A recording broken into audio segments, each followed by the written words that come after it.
ఉమ్మడి జిల్లాలోని ప్రాజెక్టుల్లో ప్రతిసారి వేసవి ప్రారంభం నుంచే నీటి మట్టం తగ్గిపోవడం కామన్ అయిపోయింది. ప్రాజెక్టుల్లో పూడిక ఎక్కువ కావడంతో మే నెలలో ప్రాజెక్టులు నీరు లేక మైదానాల్లా తలపిస్తుంటాయి.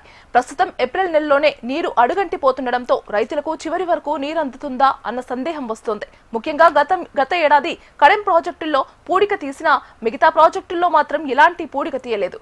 ఈ వేసవిలోనైనా పూడిక తీసి తమను ఆదుకోవాలని రైతులు కోరుతున్నారు. అయితే ప్రభుత్వం తీసుకున్న నిర్ణయం ఏదైతుందో కడెం ప్రాజెక్టు పూడిక తీయాలనే నిర్ణయం ఏదైతే ఉందో మరి చాలా మంచి నిర్ణయం. అది రైతులందరం చాలా సంతోషం వ్యక్తపరుస్తున్నాం. ఎందుకంటే దానివల్ల దాదాపుగా 790 దాకా మా స్టోరేజ్ ఉన్నది. ఆ 790లో దాదాపు 2 టీఎంసీల వరకు పూడికెత్తితేనే ఉన్నది అని నిపుణులు సూచించారు. మరి అప్పుడు వచ్చినప్పుడు చెక్ చేసినప్పుడు వాళ్ళు వచ్చి సూచించారు. దాని ప్రకారంగా చూస్తే మాకు 2 టీఎంసీల నీళ్లు పెరుగుతాయి.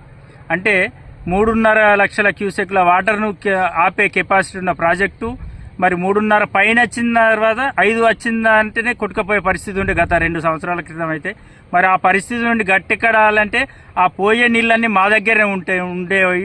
ఇప్పుడు ఆ సిల్ట్ తీయడం వల్ల మరి ఆ నీళ్లతోటి మాకు సాగునీరుకు కానీ తాగునీరుకు కానీ భూగర్భ జలాలు పెరగడానికి కానీ ఎంతో అవకాశం ఏర్పడుతుంది. మరి సాగునీరుకు కూడా మాకు 2 పంటలకు నీరు వచ్చే అవకాశం ఉంది. ఎందుకంటే కడెం ప్రాజెక్టు కిందనే ఉంది, కానీ మాకు ఎప్పుడో గత 2 సంవత్సరాల నుండి కంటిన్యూగా సాగునీరు వస్తుంది. మరి ఏసంగి పంటకు కూడా నీరు వస్తుంది. మరి దీనివల్ల సిల్ట్ పూర్తిగా తొలగించినట్టయితే మాకు జీవితాంతం ఇక ప్రభుత్వానికి రుణపడే ఉంటాం. ఎందుకంటే ప్రతిసారి 2 పంటలు వేసుకునే అవకాశం మాకు దొరుకుతుంది కాబట్టి రుణపడే ఉంటాం. అట్లాగే ఆ మట్టిని ఏదైతే ఉందో మరి ఆ స్టోరేజ్ చేస్తున్నాం అంటున్నారు ప్రభుత్వం. మరి ఆ మట్టిని కూడా రైతులకు ఉపయోగపడంగా కొంచెం ఉచితంగా ఇచ్చే ఎన్నో ఉచిత పథకాలను ఏర్పరుస్తుంది ఈ ప్రభుత్వం. మరి దీన్ని కూడా ఉచితంగా రైతులకు అందించే ఏర్పాటు చేస్తే ఇంకా సంతోషపడతామని భావిస్తున్నాం.